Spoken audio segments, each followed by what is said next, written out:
Hello, this is Tom Chambers, recording second video in my 3-video series, moving from micro stakes to mid stakes pot limit Omaha. The next video is going to be at 2-4. This one will be at 1-2. Briefly going to cover a couple of concepts in this PowerPoint, playing in 3-bet pots and draw domination. Going to try to keep this to about 10 or 15 minutes, and then the part of the video where I'm playing actually is a bit longer than normal. It's about an hour. I stopped the video on a lot of points after playing about 35 or 40 minute session. So this whole video will be a little bit over an hour altogether. Move to the next slide. This is what your 3-betting range should look like, more or less. First thing is just basically a straightforward mathematical fact. If you have ace, 7 deuce, rainbow, and someone raises and you can 3-bet, or potentially if there's a 3-bet in front of you and you can 4-bet and get a third of the effective stacks in, then you can profitably stack off on any flop in a heads-up pot. If it's a 3-way pot, most of the time you'll be able to pot and get it in. And basically you're daring them to have flopped well. And if you put enough money in pre-flop, it doesn't matter the times that they flop well and outflop your aces. It's not relevant because what you've done is profitable.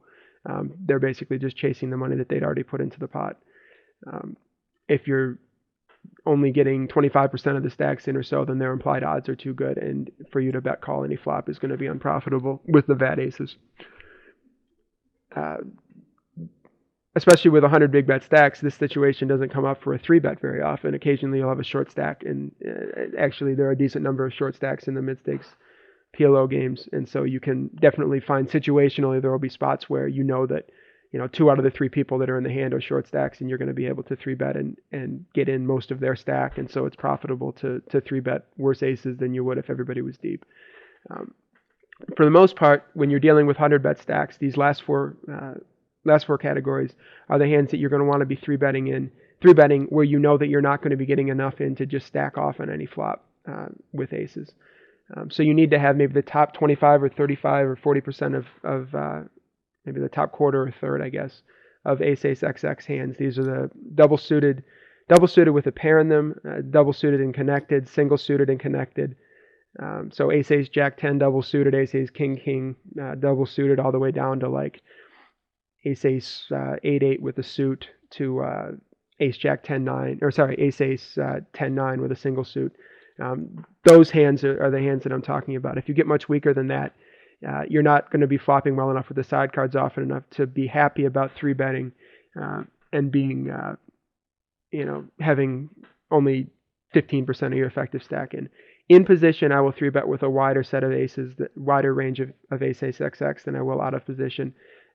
You need to be really careful about whether or not you're going to flop well enough to bet call and get it in when you're out of position, because you're going to have to pot every flop just about as a continuation bet, and you're going to get shoved on a lot. And so you need to be comfortable with that situation with a wider range of flops when you're out of position. When you're in position, you have a little bit more flexibility in how you play the hand, especially on really dry flops. You can check behind. You're going to get check called more often on the flop, which is going to give you an opportunity to read the turn card and their turn action. So would 3-bet a wider range of aces, but not all aces in position, and definitely only 3-betting the really good aces from the blinds. These last 3 are the non-aces hands that you should be 3-betting. I've made this distinction between the other value 3-bets and deception 3-bets, basically based on high card strength. And the idea is that when you have strong suited Broadway, like an ace, king, jack 10 double suited, and good kings through jacks, especially like good kings with double suited kings or something, you're going to be playing them fairly similarly to how you play ace, XX, good ace, XX. You're going to be re-raising, expecting to flop well on a majority of flops, on more flops or enough flops to make it a value 3-bet. And you're going to be bet calling on a lot of these flops, expecting that because you have strong side cards, you're going to have dominated a lot of the stuff that is trying to call to outflop aces. And so with, for example, king, queen, jack double suited, you're going to be 3-betting and then playing that a lot like you would play ace, queen, jack double suited. Because once you 3-bet and don't get 4-bet, you know there's nobody with aces out there, and the hands are, in that situation, those 2 hands, good kings and good aces, are very similar. And with ace, king, jack 10 double suited, that sort of a hand, you are going to have the advantage of being able to bet represent aces on low flops and get similar hands to yours to fold.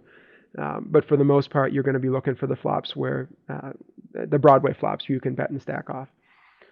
The deception 3-bets, I'm talking about your suited ace with a 3 straight and your 4-card run hands like the Jack 10 9 8 double suited and like Ace Jack 10 9 with a suit. Those kind of hands, when you 3-bet with them, you're partly doing it for value because you're going to see a lot of good flops and you're going to be able to bet call, get it in on a lot of good flops. But there's also this little extra component of being able to represent something you don't have on Broadway flops and on ace high flops. Particularly the nice thing about 3-betting Jack 10 9 8 is that there are going to be a lot more ace high flops than there are when you have aces, because of course there are more aces in the deck, and people will very often call your 3-bet and then fold, like insta fold, if there's an ace on the flop, because they put you on a set of aces, and unless they have a really huge draw, they're just not gonna continue. So that's a very nice aspect of these deception hands. The last category I'm calling the bluff or semi-air 3-bets. These are ones where even more so than the deception hands, you're 3-betting in order to bet and win the pot with a c-bet. Now you can only really do this from position and against somebody whose raising range is fairly wide and who's fairly predictable, and hopefully it's even better if they're fairly passive post flop and they're not going to check raise really light. There are some people who do that and other people who really try to flop strong when they are calling 3-bets to crack the aces. So I would say somebody who raises like 15 or 20% of hands from the cutoff and is somebody that you have fairly good control on. When they raise, you can 3-bet them with a wide range, but not as wide as like the 9-7-4 deuce rainbow type hands. That's why I say semi-air, because there are plenty of semi-air type hands like your Queen Jack 9-6 with a suit, or your suited ace with not much else. There's no reason to ever re-raise with something that's just strictly air, because you'll get plenty of opportunities to do it with something that has a little bit of value to it. Something even like a dry jacks or Jack 6-5 with a suit or something like that. You're basically entirely making the raise, almost like 80 or 90% of the purpose of the raise is that you expect that the guy who raised is going to call and then check fold a lot of flops. And so you're basically just bluffing and you're setting up a flop bluff. But every once in a while you'll hit gin, and you have to, it makes more sense to do this, to make this bluff 3-bet with a hand that occasionally can hit a really strong flop, as opposed to just a complete air hand. Going to move on to what to do when you face 3-bets. Starting out with this question: should you 4-bet ace XX? And the basic answer is, with 100 big bet stacks, always, because if you've been 3-bet and you 4-bet, you're getting across that threshold, the 35% or so threshold, and then you can just stack off on any flop and be happy with whatever the results are. If you're deeper than that, if you're 150 or 200 big bets deep, then you need to be really careful about it. In fact, I don't think you would have much of a 4-betting range at all in that situation, just because you're not so deep that you could 4-bet with deceptive hands and then not be able to get 5-bet off the hand with aces. And talking about like 300 or 400 bets deep, you could get into having a wider 4-betting range. But if you've got 600 or 700 behind and you 4-bet to 150 and you've got that much more than a pot size bet behind, and they know exactly that you have aces, unless you have really, really good aces, like an ace 10-9 double suited or something like that, ace Broadway, aces with another pair, big pair, although that's a little bit trickier unless you've got suits with it. Unless you have really good aces, you're not going to want to be 4-betting, because in a situation where you're going to be putting in less than a third of the stacks, because you're exposing your hand too much. And I would say that your 4-betting aces range in that situation where you're deeper than like 150 bets should be tighter than your 3-betting aces range when you're 100 bets deep, because you're going to have a lot more flexibility and your hand range is a little bit more disguised when you 3-bet mediocre aces just to a single raise. But when you 4-bet, people know exactly what you have. And so when you have exactly what they think you have, and they're going to be able to, they have enough implied odds to play against it, it's not a good spot. So I would say that the line is probably about 125 or so big bets. When you get much deeper than that, you should be calling a 3-bet with just about all your aces.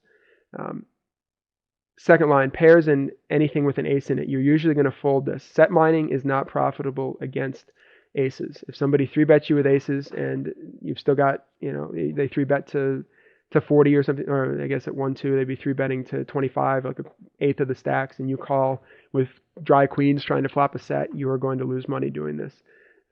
It's a combination of things. One is you just don't flop a set often enough, and then the second thing is that you flop a set and they have a lot of equity too often. So for the most part, you're not going to call a 3-bet with a pair in your hand. The counterexamples are like queen, queen, jack 10, double suited, the really strong pairs, the pairs that are connected and that have suits, because you're playing all of your cards instead of just playing the pair. Anything with an ace in your hand, that should be fairly obvious. You're going to fold because you're only playing 3 cards against their 4 cards, and that's not a you're not going to flop out. You're not going to outflop aces often enough with 3 cards in your hand. So that's fairly straightforward. Occasionally you would call in position with really good ace XXX against somebody who's got a wide 3-betting range, but that's a different situation. You need to have ace jack 10 9 double suited or something like that, where you're going to be able to stack often enough of the ace high flops. Talk briefly about the difference between being in position and out of position with all of the other hands, the non-ace, non-pair hands. It's pretty straightforward. This is the 3rd and 4th line here. When you're in position, you can call with a much wider range. If you're raising from the cutoff and you're 3-bet from the button, there's 2 reasons. One is that he's going to play his aces better just naturally from being on the button. You're going to have a more difficult decision. He has more strategic options, the option to check behind on some flops. You're also going to be, the second thing is that you're going to be dominated by a looser 3-betting range a little bit too often. If you have like jack 10 6 4 and you know the guy has aces and you're in position on him, you can probably profitably call if he's going to stack off too often with dry aces. It almost doesn't matter what 4 cards you have against somebody who's going to play that badly and do so out of position. But against somebody who's 3-betting anything other than aces, has any kind of a wider range, and is doing it from the button, and you're out of position against them. Now, a lot of the times that you flop something that's decent enough to stack off against aces, sometimes you won't be able to get the stack in because the guy's going to play aces in a way that doesn't allow you to get the stack in. And sometimes you're going to be dominated when you do get the stack in. So you need to consider those things and fold a lot more often out of position with the crap half of your range. In position, I would call with the majority of my range, unless I'm facing somebody who plays really well and who has a fairly tight and strong, basically is going to have the hands that are working 3 different ways when they 3-bet from the blinds, the 3-betting from the blind range that I was just talking about, and who play well post flop. So if you're playing against a good player, even in position, you're going to be folding a lot more hands to a 3-bet because they're just not going to stack off just because you outflopped dry aces. All right. This last thing, 4-bet light with a question mark. If you're going to 4-bet light against somebody who's too aggressive, is very aggressive and 3-betting light, the hands that you'll do it with are good ace king and good kings and queens, particularly with an ace in the hand. So the first hand you go to is like ace king king X with a suit, ace queen queen X with a suit, ace king jack 10 or so on, double suited. And the main idea here is that having 3-bet light and then you 4-bet, they put you on aces, and it doesn't really matter if you actually have aces or if you have one of these other really strong, almost like aces hands. You're going to be able to get them to call with a hand that's behind and is not going to flop well enough, often enough to the implied odds aren't there for it. For their jack 10 8 7 type hands or whatever. If you're able to get a third of the stack in pre-flop with ace king king X, just like is the case with ace ace XX. But for the most part, you're not going to be 4-betting anything other than aces. Requires a specific situation. Move on to draw domination really quickly. There are 3 categories of hands that I want to talk about here where you can get into a 75-25 type situation. One is where you have a wrap that's got a lot of draws that are straight draws that are not to the nuts, and you're facing a higher wrap. Here you're dominated because if 2 complete bricks come off, king high is going to win the pot. But it's more important actually that a lot of your straights, if you catch a queen or a king with queen 9-8 here to make a straight, you're going to be dominated by the. I guess not if you catch a king, but if you catch a queen and if you catch a 9, those are two times where your straight outs are not good.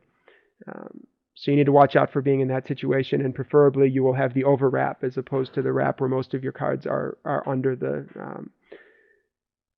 card on the board, the lower card on the board. The other situation is the free roll situation where you have a wrap and somebody has the same wrap with a flush draw. In general, you're going to want to be more cautious on flush draw flops just because there are lots of ways for you to be giving up more equity to somebody who has another strong hand. If they have a set, they can have a flush draw with it. If they have a wrap that's similar to yours, or just an open ender, they can have a flush draw with it. If they have a pair and a gut shot and a flush draw, you're in much worse shape than if you're just facing a pair and a gut shot, obviously. And so you're going to be in bad shape a lot more often the times that you have a wrap on a non-flush draw board. So you're going to have to be playing the hand more cautiously. Maybe if you have position, calling and sort of trying to get there and or potentially represent the flush if it gets there, something like that. The last situation, which is really important, is probably the most important of these, is to know when you have that when you have a pair along with a strong wrap, you're very often going to be in a dominating situation. This example that I gave here, King Queen Jack 9 or King Queen 10 9 versus King Queen 9x, that pair of jacks is actually going to hold up a decent amount of the time because you're not going to make the straight. You guys both are drawing to the same straights, and you've got each other. A lot of the cards that would make straights are in both of your hands, and so it's not gonna get there that often, maybe half the time, or a little bit, well, less than half the time. And the times that you do get there with the King Queen 9 without the pair in your hand, you're just going to chop the pot. And the times that you don't get there, most of the time you're going to lose. And so this is a 75-25 type situation. And anytime you have a strong wrap and a pair in your hand, it's a little bit of extra. It's a significant piece of extra equity against the range. And there's this extra bonus of being able to have a blocker against the set the times that you end up against the set. That's going to wrap it up for now. I'm going to move on to playing a session of 1-2. It's going to be about an hour long, and the whole video is about an hour 15. So let's move on to the session. All right, here we go. 4 tables of 1-2 PLO, 6 max on PokerStars. Just started playing and almost doubled up on the bottom left, set or something like that. Going to be a couple minutes before we get to a hand that I played, so I'll just review real quickly what I want to focus on. There'll be a decent number of 3-bet pots in this video. I'm going to 3-bet with a decently wide range in a few different spots, and going to get into some 3-bet pots against other people and some 3-bet situations, pre-flop decisions also facing 3-bets. I'm going to talk a lot about that, sort of continuation of the PowerPoint, and otherwise just take what the video gives. I think there will be 1 or 2 spots where I can cover a draw domination situation, but I think there are a lot more 3-bet pot stuff is going to come up in these particular set of hand. Here we've got Queen Jack 10 with a suit, very, very good hand. Lots of flops that I'll like, lots of flops that I can semi-bluff and sort of get the full value of the overpair. This is something that you really can't underestimate, the fact that when you have flop a good draw with this hand, that you have the queens and you can dominate a lot of the other draws that you'll be facing. Normally you won't be able to get much value out of just the bare overpair queens, but when it's in a hand that's so well connected and you're going to be able to semi-bluff and have a lot of other outs, you're going to actually get some value out of the fact that you have a pair of queens in your hand. I had to fold to that 3-bet because the guy's a half stack and most likely has aces, and I'd be putting in too much of my pair in my hand. Generally speaking, you're not going to call, as I said, you're not going to call a 3-bet with a pair in your hand. But in this particular case, if he had a full stack, I would call with Queen Jack 10 single suited, because it's a strong enough hand in multiple directions that I'm not just trying to set mine. What you can't do against a 3-better who clearly has aces, unless you're very deep and you have a real good sense that he's going to stack off way too light. He's going to stack off with aces and you're deeper than 100 big bets, which is a very good opponent to be playing against. You're just not going to get paid off enough when you do flop a set. And you're not going to have enough secondary strength flops where you can semi-bluff and you're flipping or slightly ahead of aces. It's just not profitable to set mine in general against aces in this game. But if you have good side cards with your big pair or with your pair, it's possible that you can profitably do it. And that was one case where you could, if it was a full stack, queen, queen, jack 10 with a suit.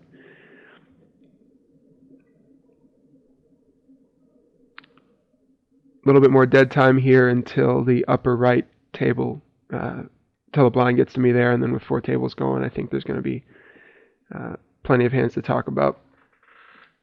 On the upper left, this is a good steal hand, 5-4-3 deuce, double suited. It's not much more than that. It's kind of nice to be able to flop the wheel, but most of the wraps and draws that you have are not nut draws. Obviously, you can't. A lot of the straights you make are not nut straights. Here I flopped the full house, so obviously I'm just going to bet. Hope that somebody has an overpair, possibly with diamonds. This is the kind of flop that somebody will. They're not going to put me on a deuce, and so if somebody has, queens or something with a diamond draw, this guy in the Bachelor 80 or whatever would probably check raise there if he had an overpair in diamonds. The upper right, I just folded ace 8-7 deuce double suited to a single raise. Didn't defend it out of the big blind. Main reason for that, I guess I would treat it something like a 9-6 suited or 9-7 suited in. I'm going to pause the frame here because there's a couple of interesting hands that are about to happen. That hand is going to play. It's going to be too tough to play out of position. The draws at flops are going to be too weak. So that's why I compared it to like a 9-7 suited or a 10-9 offsuit or something like that and hold them.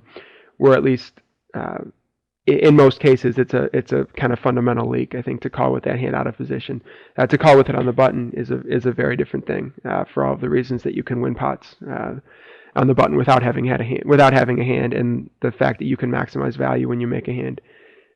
Playing against somebody who's going to c-bet most flops and checking flops to them out of position with that hand. It was ace 8-7-2 double suited.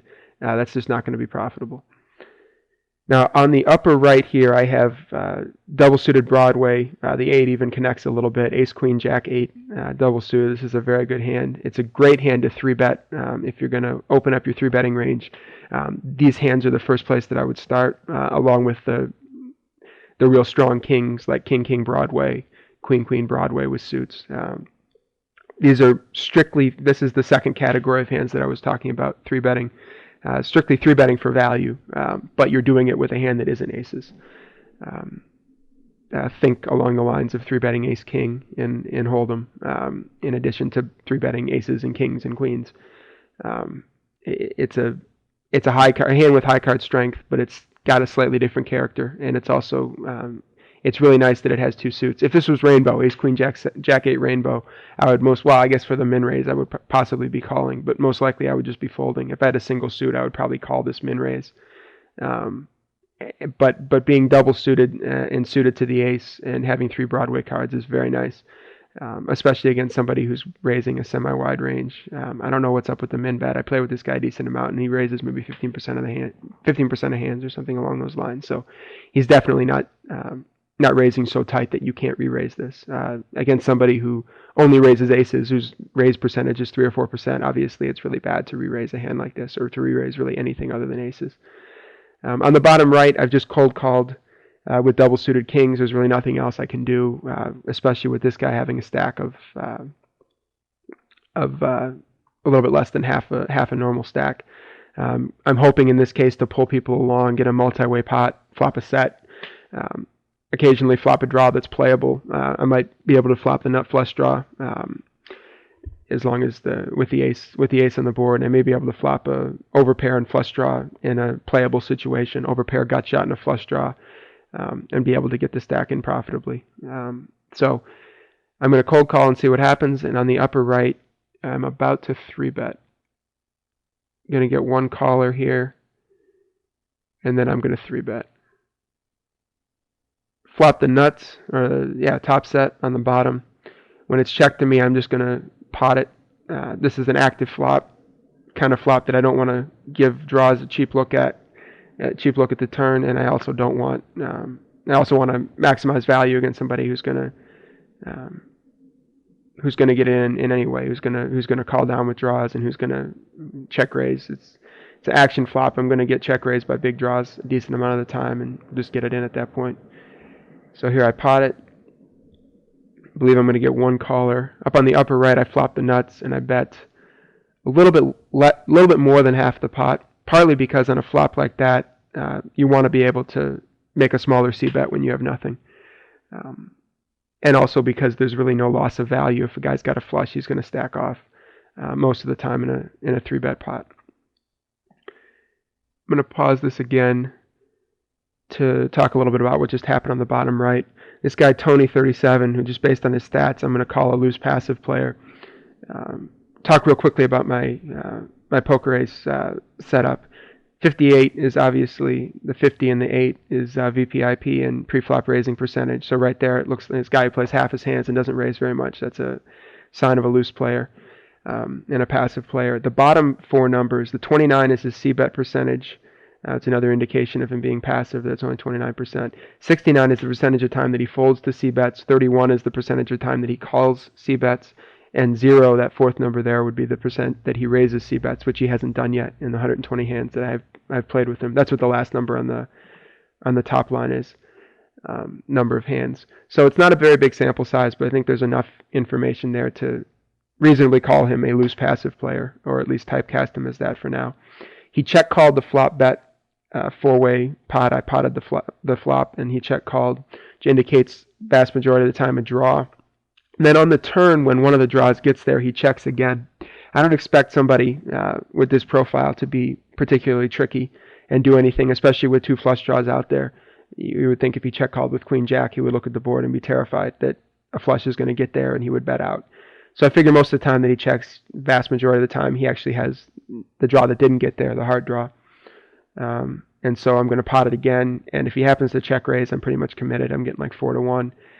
It sucks if he does have Queen Jack because I've got myself blocked in terms of filling up with a 9 and the 4 in my hand. But at that point, I'd be stuck in hoping he somehow has something else. People will just randomly check raise all in with like 10-9 here occasionally. So there's really no way to fold top set after potting the turn. But anyway, so I pot it and he ends up folding. And we move on to the next hand. I don't think there's another one for another couple minutes. Yeah, this is definitely an open fold. Ace King 4-7. It is a hand that you could raise, steal raise with, but with this guy in the big blind has got 97-50, and the small blind is 58, and so the combination of that means that I don't think I'm stealing the blinds very often. And I don't have a hand that's going to play very well. And if I get 3-bet, I hate my situation. If I get 3-bet by the big blind, I'm going to have to fold, and it just doesn't make sense at all to raise in that situation. So one thing that I think people should pay attention to is you really do need to know who's in the blinds instead of just mindlessly raising every time you get dealt some kind of semi-reasonable hand in the cutoff or on the button. There are times when with certain of those hands it's just not profitable. To raise and try to, especially when you're going to need a lot of your profit to come from stealing, and you're not going to flop well enough to feel comfortable getting it in against somebody who's going to be loose post-flop.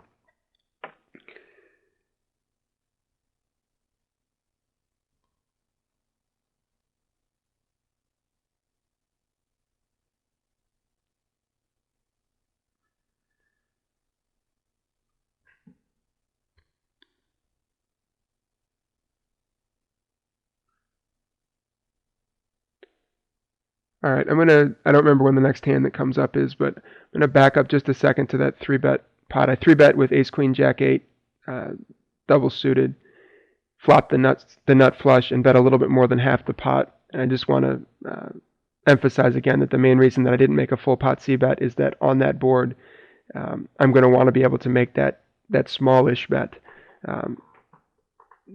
in a wide range of situations. When I have the nut,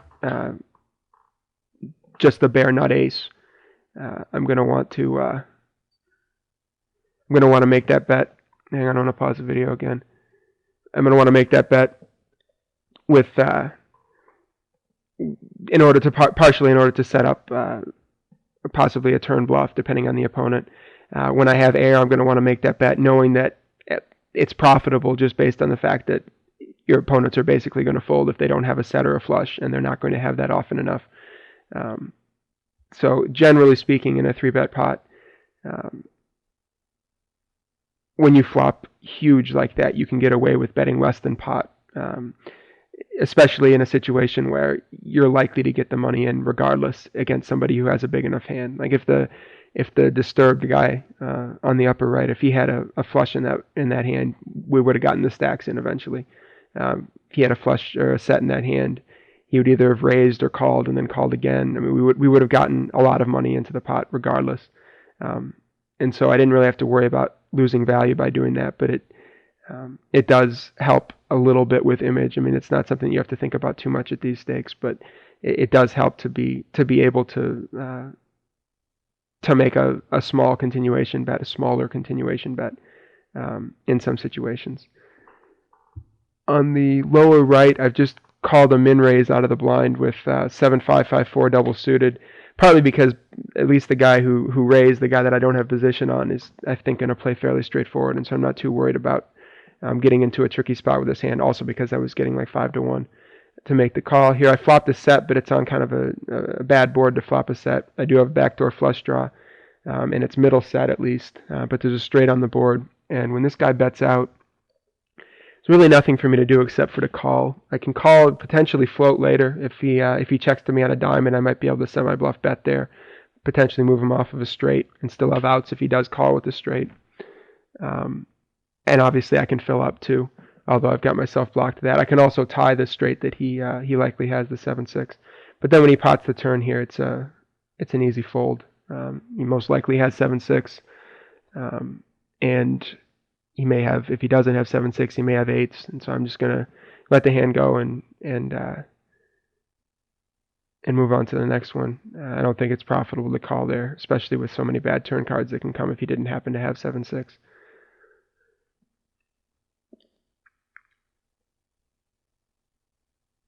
On the bottom left, I believe I'm going to choose not to 3-bet these aces, mainly because, oh yeah, this is weird, the guy min re-raises. I'm going to slide the slider over to show that if I 3-bet, I could make it 28, which is about a little bit less than 10% of effective stacks with the big stack. And it just doesn't make sense to do that out of position with single suited aces that aren't very connected. And on this kind of a flop, 7-6-4 rainbow, I'm just going to check fold. I don't have any piece of it really. The 7's useless. The backdoor flush draws is a very small thing. The aces are pretty much useless on this board. So when he bets, I just fold. To 3-bet in that spot and build a $60 or $70 pot with 300 plus behind is a pretty bad idea. I'd say it's sort of one of the worst mistakes you can make as a beginning player, is to see aces and just automatically 3-bet. Covered that a bit in the PowerPoint, but that was a perfect example of a situation where possibly with those stacks I would 3-bet in position, but sometimes I wouldn't. And definitely to 3-bet out of position is suicidal. There's no way it's profitable. Here I've got decent kings, one suit, and a connected card, the queen, Broadway card. But again, I'm 3-bet. In this case, the guy who 3-bet he's only been at the table for nine hands, but he's playing 78-22 in those 9 hands. So he's played like most of his hands, and he's raised a couple times. If I had an aggressive enough player, that would potentially be a hand that I would 4-bet light, especially with a half stack. I would almost definitely do it against somebody who I knew to be an aggressive 3-better. If I had an ace in my hand, if I have ace king king X there, it's almost always a 4-bet, just because it reduces the number of combinations of aces that he can have, and increases the chance that I'm actually the one dominating. And it's a good sort of range balancing thing to do, to be 4-betting a little bit wider than just aces. The other hand that you can 4-bet with in some situations would be a rundown hand. Your ace king queen 10 type hand, double suited ace king queen 10 type hand against somebody who's very aggressive and 3-bets a lot, and also the sort of the deception 4-bet with a really strong double suited rundown hand, Jack 10 9 8 double suited, something you can throw in very, very occasionally. But for the most part, when you're 3-bet at these stakes, you treat them as most of the time having aces, and you play accordingly, which means you fold when you have a pair and you fold when you have an ace in your hand. On the upper left, I'm raising with bad queens. It's a hand I may fold if I were under the gun. Probably would. but one spot back. I open it, end up getting a three-way pot. This guy's got $24 stack. With three people in the pot, it's just not profitable to bet. It is a situation where I could check. I'm going to pause this because the hand on the right, upper right, is really interesting. But to finish up what happened on the left, if it were heads up, just based on the fact that he's not going to have a king very often, he only has 4 cards in his hand. If it was just heads up against a short stack, I would just pot it and just write it off if he happened to have a king. But in a three-way pot, I figure that it's going to check through most of the time that nobody has a king, and it's going to be a decent turn to delayed c-bet enough of the time that I can get my little bit of extra profit, c-bet type profit there, and also get to see what the player behind me does and what the short stack does, letting the flop check through, whether or not the flop actually checks through. And so here, when he bets and he goes all in, obviously somebody has a king or better, and it's a good thing I didn't see bet.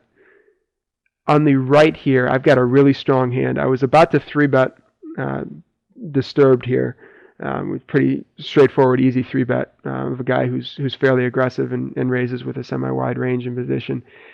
It does suck if he 4-bets because when he has aces, but he doesn't have aces enough of the time for it to be a major factor in my decision. And actually, as I'm looking at the situation, he's raised and the short stack has gone all in. I sort of have a similar dilemma. If I were to 4-bet, I've actually slid the slider out in order to 4-bet. I'd be 4-betting to 71, which is about a third of the effective stacks. And if disturbed, then 5 bets all in, indicating that he basically has aces. I'm in a really bad spot. I'm getting about 2-1, and I actually do have to call it off because I'm double suited and connected. But I think I have something like 35% equity against dry aces, maybe a little bit more if the aces are bad, but against average aces, it's probably around 35%. So I'm basically just welcoming variance by 4-betting and getting it in against aces. Now, of course, as I've already said, I was going to 3-bet, and a lot of the time he doesn't have aces, and so vast majority of the time that he raises, he doesn't have aces, and so why wouldn't I 4-bet and isolate against the short stack here? I've got a very strong hand. Most of the time that I 4-bet, disturbed is just going to fold, and I'm going to get I'll have really good equity in the main pot with this in the pot with this Benjamin guy. The main reason that I decide to cold call, which I'm about to do, it's not so much that I'm worried about running into aces from the other big stack, and it's not that I think I could never get value by 4-betting, but if he's got a fairly strong rundown type hand, he probably will call if I 4-bet, or some people will call in this situation. Thinking that I have aces or something similar, and that he can, whether he's right to do it or not, that he can flop, try to take advantage of the fact that I'm potting every flop and try to flop well with whatever he has. But most of the time he would just fold. The main reason that I want to just call and bring him into the pot is that he's raised with a fairly wide range, and he's basically going to call if I cold call with that entire range, and a lot of that range I'm going to have dominated. He's going to be calling with weaker flush draws, with straight draws that I have dominated, with similar hands that don't have the pair of kings in them. And so there are going to be a lot of flops, if I let him see the flop, there are going to be a lot of flops where I'm going to get it in as a 60-40 or better favorite against him. And that can only happen, and I can only win a really big pot in this situation by letting him see the flop. So I'm going to resume the video, and I'm going to call here. After thinking about it for a bit, he's also going to call. Here I flop top 2, little bit of backdoor flush draw. More than happy to get it in against disturbed. That's an interesting turn card and a very interesting river card. It turns out that me and the short stack both flopped huge, and he ends up getting there and winning the pot. I hope that logic made sense about the reason that I cold called. The main reason, I would say, the most important thing is to draw him into the pot with a likely dominated hand, or with an often dominated hand. Knowing that the times that I miss the flop entirely, I'm not going to be too upset about checking it down and possibly have let in the winning hand, because I still have to beat Benjamin in order to win the pot. So when I flop real bad, I'm probably not winning the pot anyway. Here on the left, it's just a steal that worked, and so there's nothing to talk about. Here's a good hand, ace 10, 8, 7, double suited, well connected. Got the nut suit, obviously. A lot of good ways to flop well with this hand. Obviously, I'm going to be raising. If this guy raises, I don't remember if he does. No, if he were to raise, I would just cold call and try to encourage a multi-way pot. But if somebody with a full stack raise, that would be a great spot for a sort of, I guess I would call it an in-between a value 3-bet and a deception 3-bet. Obviously, you've got the connected part of your hand, so it's going to hit the middle flops a lot, and often hit them in a way that dominates whatever hand would call the 3-bet. Because if there's a middle type flop and I flop the nut flush draw and a straight draw or something, I'm going to get it in against worse flush draws. There I check behind partly because I've got these backdoor draws, and because I thought that was a good situation to delayed c-bet. Most of the time I would c-bet there. Then this guy makes this weird min bet, and there's really nothing I can do there but call. The river doesn't help my hand at all, and I think this just checks through, or somebody might make a big bet and I fold. I definitely don't win the pot. Yeah, he makes a pot-sized bet and I fold. That is a really good flop to c-bet, and despite that, I decided to check behind, mostly because with a half stack in the pot, he's often going to be check raising or folding. If he has a king, he's on that board particularly. If he has a king, he's going to check raise. He'll check call tons of draws, but there aren't draws on the board. So if he has a king, he's just going to check raise, and I'm going to be in a bad spot, either calling it off with a really weak hand or probably correctly folding. I don't think I would have 30% equity or whatever I need against the range that would check raise there.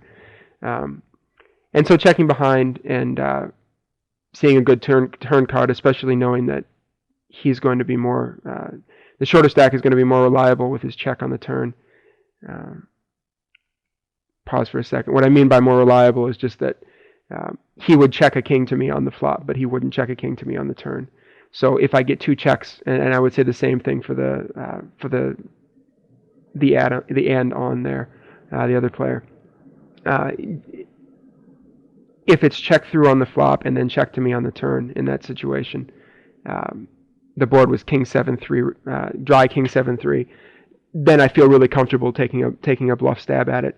Now the vast majority of the time I would bet the flop because it's a good board. It's a good board to c-bet also. But in this particular case, I had a lot of sort of semi-decent hand strength. I had middle pair, had a backdoor flush draw, I had an ace in my hand. So there are a lot of good turn cards, and a decent amount of the time, I would, having seen the turn card, I would be glad that I didn't give myself the opportunity to get check raised off the hand. So that's the situation, one of the situations where I would check behind on a board like that. All right, I'm going to restart now.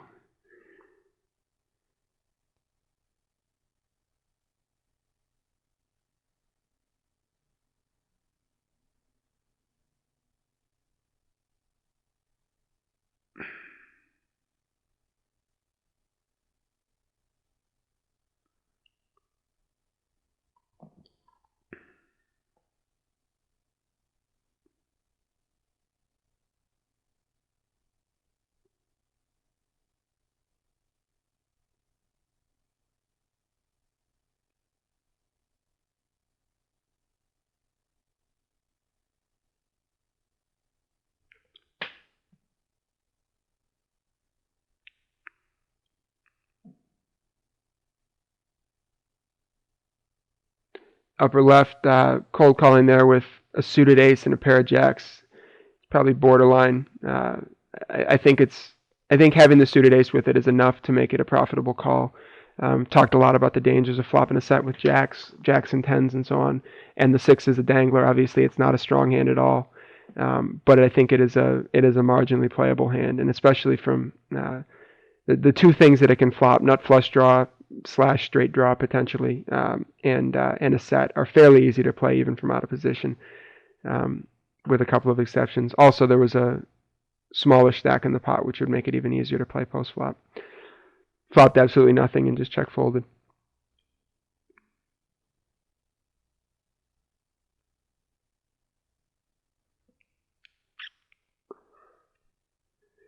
just accidentally rivered the nuts on the bottom left. I think I just checked through every street. The guy bet, I raised. No reason to do anything other than raise the pot there. Either he's got Jack 9 or a set or something that he backdoored a set of queens. He's not going to fold when you raise. He does Jack 9. He's not going to fold when you raise. And so just raise the pot, try to get value.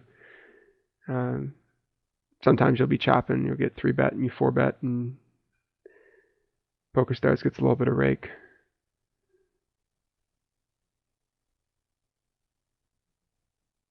All right, this table in the upper left is about to go down to 3-handed for a little while. I think you'll get to see a little bit more button play, and be raising a wider range in the upper left for a little bit. I think there's a stretch of about 10 hands where we're 3-handed.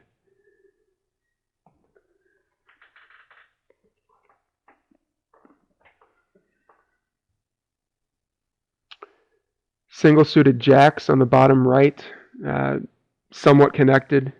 Obviously, need a particular flop, 10 and a 9, most likely 10-9x flop, in order to have a strong straight draw. But there's a good bit of extra connectedness, that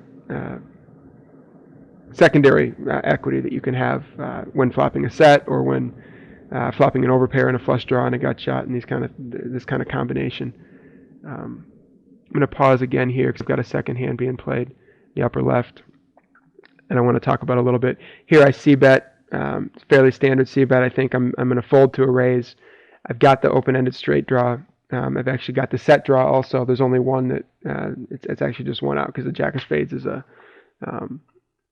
puts a flush up, but I've got something like 7 nut outs. And I've also got the potential to pick up a backdoor flush draw depending on what the action is in front of me. On the flop, if anybody calls. Obviously, if I'm raised, I'm going to fold. I think it should be obvious. Having only 7 nut outs and very likely being the very few times that I'm ahead, quote unquote, with the pair of jacks, I'm facing a huge draw. I definitely don't have equity to get it in, even against the slightly shorter stack. This is overpair in a straight draw on a flush draw board when the overpair is jacks is a very weak hand. To play for a big pot, but this is definitely a flop I can see bet. In the upper left, I've got 3 pair and 2 backdoor flush draws, and I've got a couple of fairly passive players in the blinds, just based on the stats that I've seen. And this one, the Andon, I've played 4,000 hands with it, 1-2 mostly, I think. This probably 6 months ago or so, but his stats indicate that he doesn't raise c-bets very often, 6% of the time. And the other guy I don't know, but seems to be fairly passive, at least, or at least fairly loose, and probably a good guy to c-bet. I guess he's got a 4 aggression factor. That's only through 50 hands, so who knows. Regardless, I feel very comfortable if I bet this and get check raised in folding. I don't think there's any reason to believe that somebody's going to check raise me light. It's a rainbow board. They've either got a set or possibly the same hand, the ace-3, but with overcards to the 3 or the nuts. Most likely, if they check raise me, they have the nuts. So it's an easy spot to c-bet, and I'm also value betting because I will get check called by aces a decent amount of the time.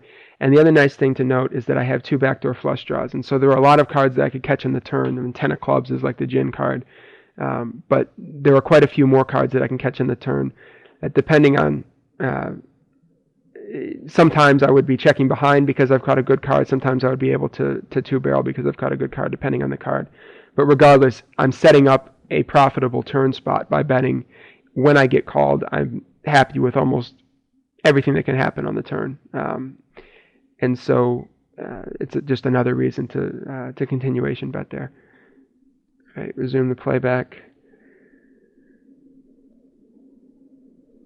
They both fold on the lower right, and I think they both fold here too on the upper left.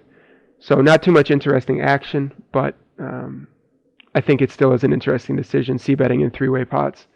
It is something that's easy to get wrong, and there are a lot of factors you have to consider, including especially what turn situations you're going to be setting up. In both of these, there were a lot of good turn cards that could fall. Turn cards that didn't give me the nuts, but that still improved my hand or improved my ability to bet somebody off of a better hand, especially on the bottom left. if I were check called in that hand on the bottom left, and then a spade came off and I was checked to again, I would definitely double barrel, for example. All right, easy hand to raise in the blind. Ace 8 5 4, double suited on the upper left there. And on the lower left, I have King Jack 9 9 with a suit, again an easy raise. And on the upper right, 8 7 5 4, 3 diamonds. That's not that good. I probably wouldn't raise this hand. I definitely wouldn't raise it on the gun. Probably wouldn't raise it from second position, but from the cutoff, it's a raise. So is Jack 10 9 7 from just about anywhere. I flop trips on the upper right, and I will bet. I believe I get called once and then bet the turn. I'm not sure. No, he just folds. And this is a great flop to c-bet on the upper left. Let me pause again. Upper left is a great flop to c-bet because I've got the diamonds and I'm going to be able to check behind a lot of turns. If I get called and a decent card for me comes off in the turn, I'm most likely not going to double barrel it. If a diamond comes off, not getting any value out of the flush at that point. If a 6 comes off or something that gives me anything that pairs me and gives me also a straight draw, there's no value in betting in that spot because a lot of the hands that he check calls the flop with will have me beat and will often check call the turn again, but I'll have a lot of outs. I don't want to open myself up to being check raised by a monster also, by a deuce or something like that. There's not going to be much double barrel value usually in this hand, but there are, especially on the good turn cards that I catch. If I get called and a total blank comes off, I may bet, but on the turn I would definitely check behind. But you see how many good cards I could catch that would make the hand potentially get to showdown with a winner. And haven't gotten there basically for free or for the cost of this $12 c-bet, which is going to be profitable on its own. So I c-bet there. On the bottom left, I think I checked once, checked behind once on the flop. No, I c-bet the flop. I'm sorry. C-bet the flop, got called. Now he checks to me on the turn. The ace is generally a good card to double barrel, and I don't need to bet that much because a lot of the stuff that he peeled with is like flush draws and overpairs to the 6. And in this particular case, he had the nut flush drawn so that he hit the ace, and he was definitely not folding it on the river, so there was no reason to bet. No reason to bet the river. Potentially, he could have a draw that somehow my 9s beats, but otherwise he's not folding, having called the turn. Right, ace 10 8 8 is probably a borderline raise under the gun. I wouldn't necessarily even advise it, but in this case, I did raise it.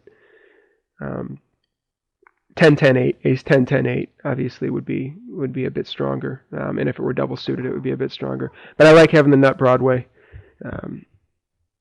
and I feel like I'll be okay playing this hand. Flopped an open-ended straight draw, but it's not a very strong flop for me at all. I'm just going to c-bet and I think be done with the hand if I get called, unless I turn the nuts, and he folds.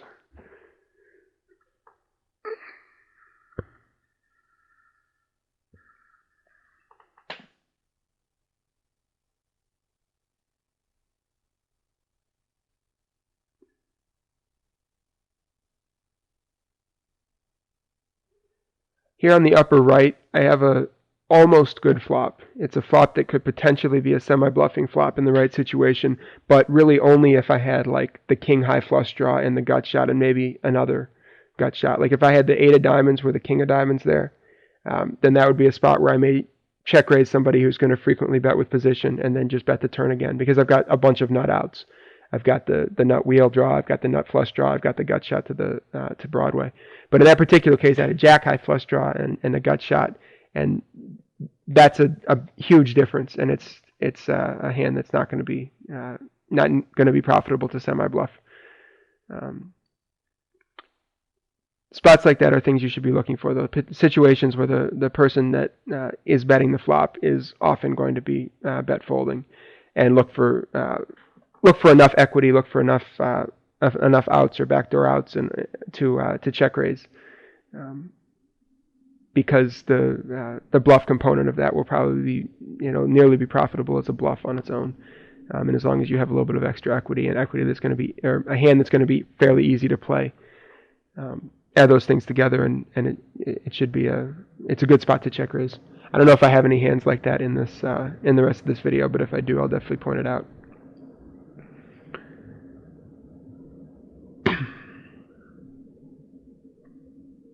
Guess we're already four-handed now on the upper left. Not sure how many hands I actually played from in the three-handed. I think there were 3 or 4 raises from the button, but I don't remember talking about all of them. This is an easy. He's going to check to me. This is an easy stab at the pot. Most of the time he checks. He's not. Most of the time he checks. He's given up on the pot. This particular time he check calls, which indicates to me that he has possibly a low flush or a set. Now that there's 5 diamonds out there, nobody's ever flopping a flush. So nobody's ever folding a flush when more diamonds come out. And then he makes that ridiculous min bet, and there's really nothing I can do but fold, because he check called with something, and he's betting in order to trick me into raising so he can call with whatever it is. And obviously there's no way I can profitably call with ace high, regardless of getting 10 to 1 or whatever. Can feel a little bit lame folding to a $4 bet into a $40 pot, but sometimes there's just nothing else you can do. There's no other profitable thing to do. Here on the upper right, I'm about to 3-bet light. This guy is playing 55% of his hands, raising 15% of the time. I've been playing with him on 2 4 tables actually earlier today, I believe, and he was tilting a little bit. Strikes me as a guy who isn't going to do anything really fancy when 3-bet. He's not going to 4-bet light or anything like that, but he's going to call with a really wide range and then fold to c-bets on a lot of flops. And mainly because he's just not going to hit enough flops. And I've got a hand that's this is an example. I think really the only example in this video of a quote unquote air 3-bet. I do have a little bit of hand value because there's just no reason to ever raise 9-7-4 deuce rainbow or something like that, because there are so many hands that are in this middle range of sort of 25th to 50th percentile or 75th to 50th percentile, sort of the second quarter of hands, that you can find plenty of spots to make this kind of a race. There's no reason to do it with absolutely nothing. So here I've got three Broadway cards. I've got a suit. The dangler sucks, but altogether I've got something that's reasonable, and I'll flop okay a decent amount of the time. I do have the danger of being dominated, but when you got a guy who's playing 56-15 and raising when folded to, and I guess he's not in late position, but still he's got a fairly wide range there. I'm not too worried, and I expect him to call with all of his opening hands. I'm not too worried about getting dominated post flop when I flop well. I'm more thinking about this as a 3-bet in order to bet the flop and win the pot on the flop a majority of the time, and occasionally I'll flop something decent and be able to go with it. So this is the play that I would only make in position. I think that goes without saying. But so here we go, and I do 3-bet. We got 2 folds. He calls. I flop a pair and a straight draw and backdoor flush draw. And this is a spot where I actually could be dominated. Could have a dominated draw, but having the pair in my hand and the backdoor flush draw makes it kind of unlikely that I could be in bad shape if I get check raised. And so I'm fine with betting and getting in, and as it was, he folded. So there's an example of a light 3-bet, probably the lightest of the light 3-bets. Bottom left, I just raised 8s with connectors, and I flopped middle set. I'm going to bet it. Easy spot to pot it. There's a lot of draws on the flop. Going to pot it again.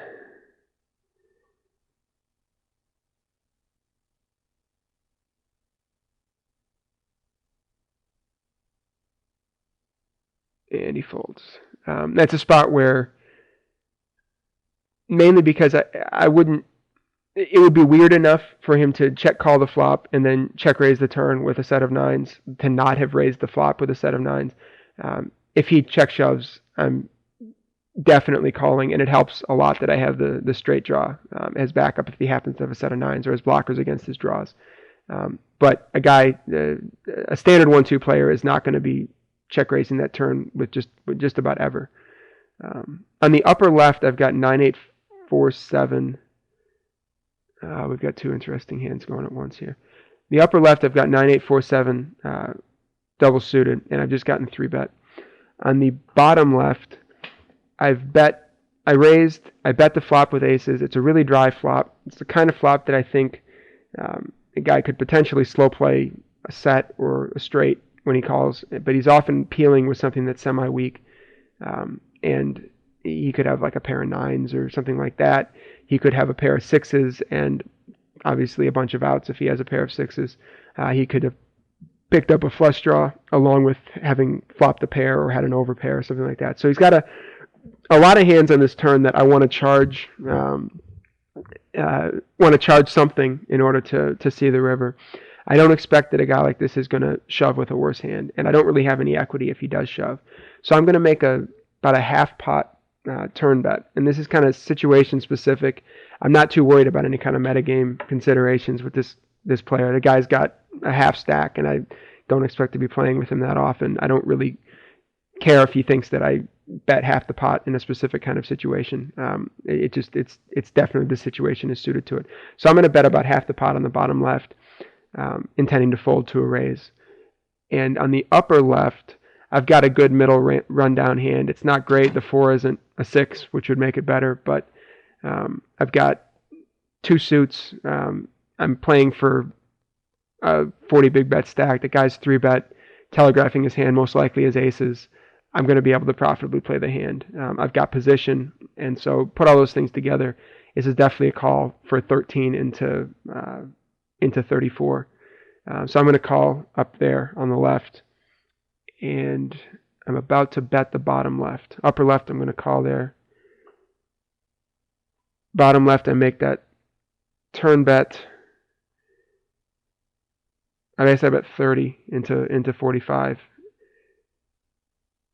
I think it would have been better to bet about 25 to give myself a little bit worse odds than calling this shove, which I'm about to fold to. I don't think aces are ever good there, and I don't have enough outs getting 3-1 or whatever it is. Here I flop like the world. This is a monster wrap. It's a 17 out wrap. I can pair any of my cards or catch a 3. They're all to the nuts, and I've got 2 backdoor flush draws. So obviously I shove. I'm favored over aces here. And I get there immediately. And he had, turns out, kings. He had one of my flush draws covered, backdoor flush draws covered, but I'm definitely a favorite there. It's fairly close, probably like 55-45. Maybe a little bit, maybe 60-40, closer to 60-40. 17 outs twice, and he basically doesn't have any redraws.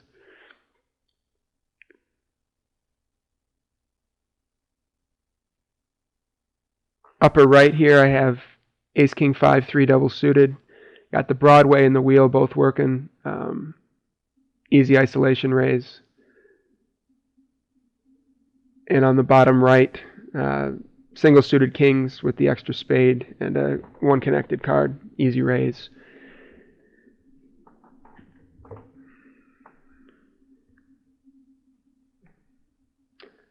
Flop huge on the upper right.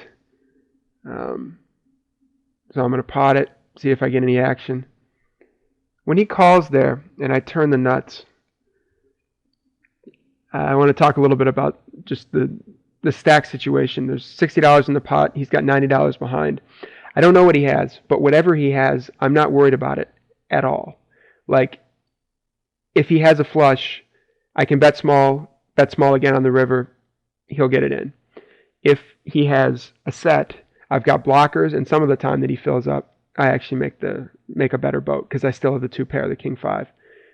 So on a king, I often have, if he has king jack or something, when I fill with the 5, I've got the best hand. With when he's got a set of jacks or something like that, when he fills with the king, I've got the best hand. So there are fewer outs. I've got blockers to his outs if he's got a set. And so I'm going to make a milking bet on the turn here, expecting to make another milking bet on the river. In a situation where the stacks are deeper and where I don't have any pairs, I don't have any blockers to a set draw, I more likely would just pot it, get the max value from somebody who's going to call the turn with a set, even if they can't do it profitably, in order to fill up, and expect to get at least 1 street of value from a set in a deeper stack situation. But here it makes a lot more sense, I think, to milk the guy. So I'm going to make a smaller bet. I think it's about 30 or something like that. Yeah, 30. then I bet, and he's kind enough to check raise all in with queen 10. So obviously I win this pot. I actually fill up on the river. Yeah, he's got queen 10. On the lower right, sorry, where I raised king, king, jack 6, flopped a real bad flop. It's 3 ways. I just checked it through. C-bet may be profitable there. It's probably very, very close. But it's not a good flop for kings. And in a 3-way pot, I figure, and being stuck in the middle, not having position, I figured it was better to check it at least once and then potentially win the pot with a turn bet. But most likely I was just giving up on the pot. Bottom left, I make a straight with a flush draw on a paired board and just a heads-up blind versus blind pot. All right, here on the bottom left, I've got, so I want a tiny pot. Here on the bottom left, I've got good aces. Ace, ace, king, jack, double suited. Got a bunch of limpers to me. I would very rarely raise aces out of the small blind, but this is a value raise. I will also raise 4 Broadway cards, double suited, single suited to the ace. Would also raise like good queens or something like that. This particular flop, 8-8 deuce, really, really dry. I think there's a decent enough chance that somebody will bet with not an 8, but bet once and then shut down, that I think that check calling the flop and going from there is probably profitable. Sometimes I would just check fold the turn. I hadn't decided actually on that turn, but then he checked behind, and so then when I river the nut flush, I figure he's only going to raise with a full house, so it's an easy spot to value bet.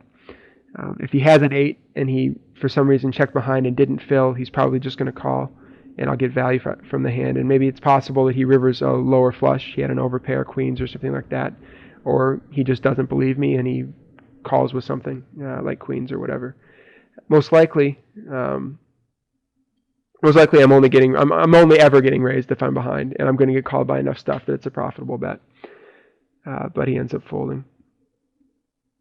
Upper left, I'm raising pretty bad kings over a limper.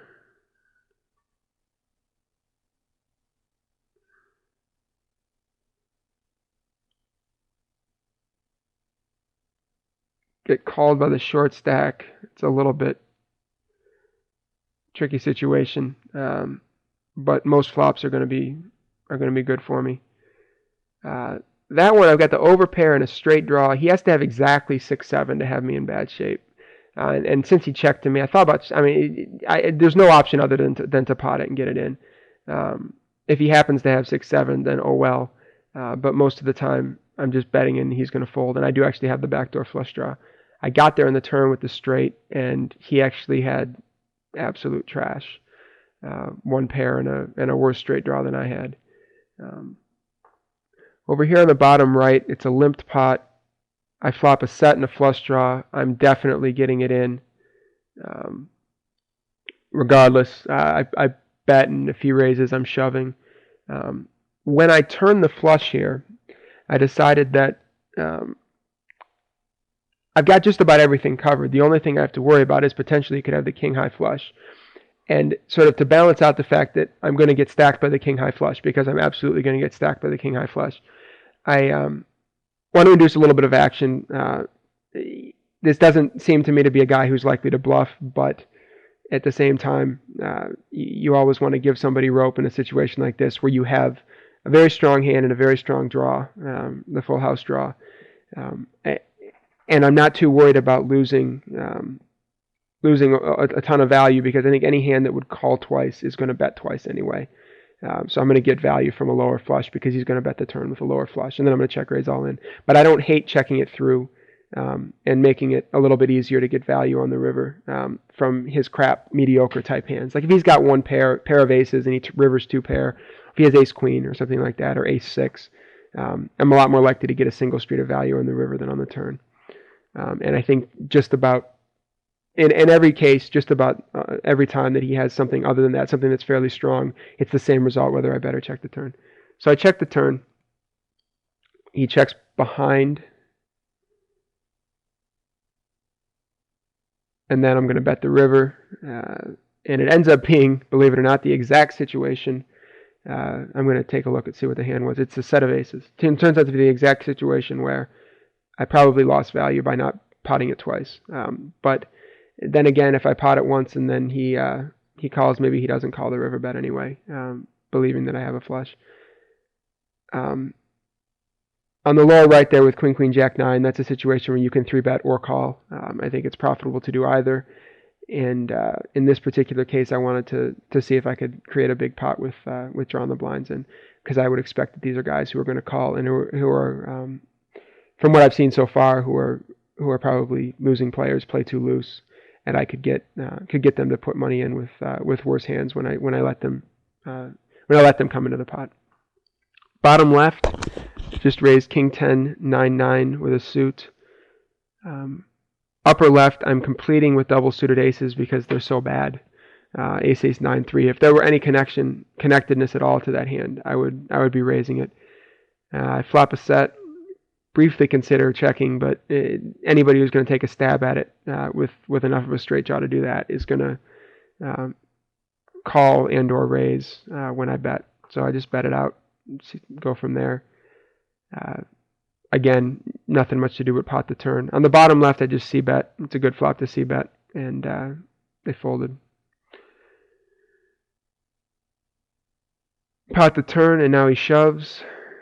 That's good. Ace is full is going to win, and I believe he has 2-pair and the nut flush draw. Oh, what the hell? Oh, yeah, there's the next hand. Yeah, he had 2-pair and the nut flush draw. So probably nothing else he could do there. It's a fairly strong hand, especially after the turn card. I probably would do the same thing in his shoes. He just ran into a monster. It's basically just a cooler situation.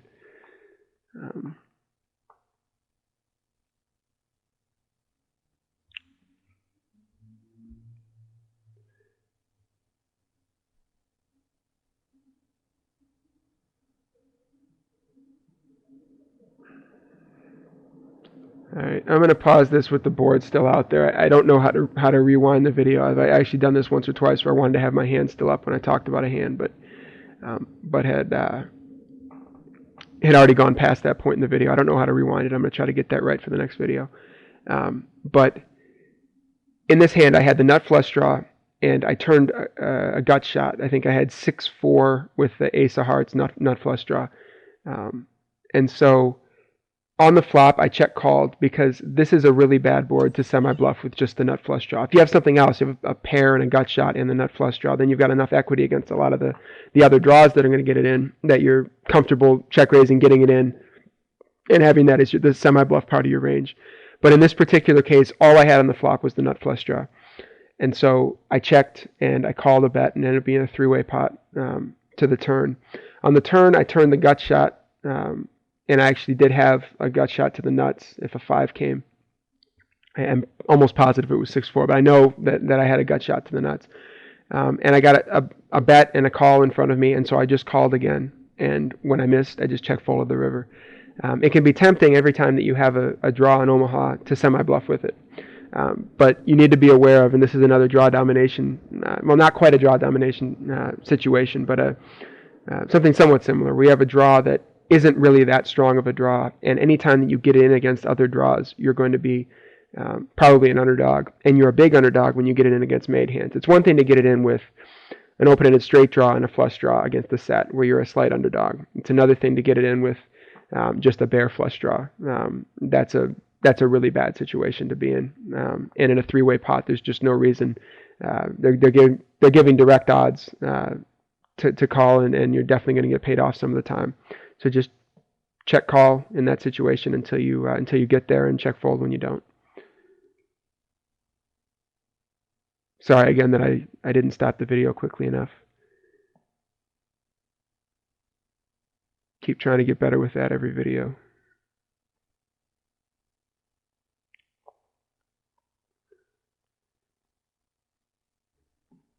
Now here on the upper right, I've got a semi-playable hand. I don't actually remember what I do with this hand. Ace, King, 10-3 with a suit. The 3's dangler is not good. Oh, I just a limp, and I limp. It makes sense.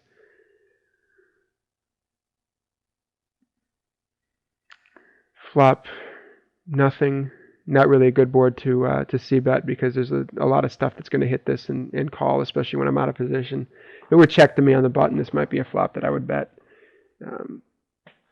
almost definitely would be if I were the pre-flop raiser and had position in a three-way pot.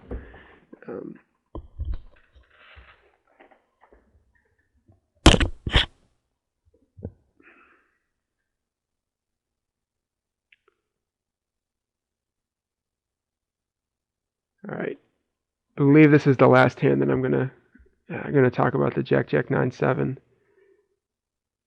Or maybe it's one more hand a little bit later. We're coming up to the end of the video. Yeah, he calls. Oh, this is just a good flop to see bet. Oh, it's this hand on the left. The double suited aces with the deuce. Here I'm going to see bet. I've got a little bit of good, decent sort of on the right. Accidental showdown value. I can turn a straight. I can obviously make jacks full. Let me pause this for a second. But when I get raised, when I see bet and get raised, I'm obviously folding. On the upper left, I raise double suited aces. I get 4 calls, and then the flop is 6-4-4 with my suit. And this is kind of a really tricky situation because it looks like a great flop, and in fact, in a heads-up pot, it would be a lot better than it is in a 4-way pot. The main thing is that if you've got 3 opponents and they've each got 4 cards and they're each playing a lot of random hands, there's a reasonable chance that someone has a 4 in their hand. And this is a board where people's ranges are pretty polarized. And the greater likelihood it is that they have a 4 in your hand, the worse it is to just sort of bet call, get it all in, even though this looks like a really strong board. So it's a hand that you have to play either to induce bluffs or to be cautious about how you get value. In a 4-way pot, it's not going to be that easy to induce bluffs. I'm pretty sure I'm going to see bet here and then go from there. But it's possible also to check once and then try to create value from weaker hands. And you're not really worried about giving a free card because a 4 is going to check raise you, and even if it's a dry 4, unless it's the guy on the left with $45, I'm not going to be able to continue. At least not with players at this level who are almost certainly going to have a 4, in which case I have a handful of outs and maybe I'm drawing dead, except to an ace. So I'm not giving up too much in that respect. And obviously the flush doesn't bother me because I make the flush. It'd be one thing if I had dry aces here, I would probably bet and then just bet fold and I'd be done with the hand if I get called. But there's a variety of ways you could play this hand. I'm actually not sure. I remember what I do. Yeah, I'm going to make a sort of medium-sized C-bet, figuring that there's no extra purpose in a bet that's full pot. When I get called, this is where I sort of go into caution mode. I'm going to check call here because this is a guy who's capable of floating, who's capable of betting something other than a full house there. So at least I'm going to call one bet. But he's capable of also drawing to a flush on a paired board, getting there, the non-nut flush, getting there, maybe with something else in his hand like an overpair, and then betting when he makes it. And so I did sort of a value check there on the turn. And then when I rivered the full house, I just pot it and hope he has something. All right, yeah, I'm starting to sit out on table, so that's the end of the video. I'm going to, I think there's this hand on the bottom, but I don't know that anything happens in it. Bottom left. Oh, I do flop trips, but I don't think it's going to be a big pot, if I remember correctly.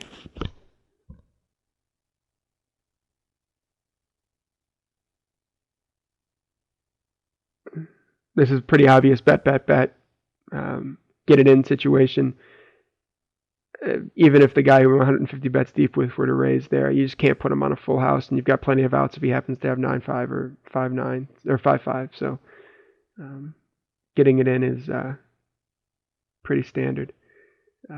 Yeah, there is actually this one more hand on the bottom left, this 8-6-4-3 I'm going to ISO raise with and flop another situation that I've kind of covered this at a few different points in this video. When you're in position, you can often c-bet and then have a lot of good turn situations even when you're called and you have the worst hand. Situations that you wouldn't be able to play if you're out of position. So here I flop a pair and a bad wrap. Is that even a wrap? No, it's just a pair and a gut shot. Pair and a gut shot, no backdoor draw, but when I bet a near pot c-bet, if he were to call there are tons of things that I can do on turns and rivers to win the pot. If he checks to me on a diamond, I can bet. If he checks to me on a board pair, I can bet. If I decide that I don't want a double barrel, I can sometimes check behind and get there on the river, make trips, make two pair. I can make two pair on the turn, check behind. There's just a ton of different ways that I can find a way to make money in the hand, even if I get check called. So in addition to it being a profitable spot to bet, the fact that I have a pair and a gut shot, which normally isn't worth anything at all, is worth a little bit in position. So I guess I'll leave it with that. Sitting out on all the tables, and this is the end of the video. The next video, the 2-4 PLO video, will be coming up fairly soon. I wanted to try to get 2 out this week, but I think it'll be the beginning of next week. I hope this video was helpful. Again, if you have any suggestions, complaints, comments, anything at all, please post in the thread that will be devoted to this video or to my videos. I think it'll be just a single thread for all of my videos in that Guest Pro forum. I look forward to hearing comments and trying to do whatever I can to improve the videos. Thanks.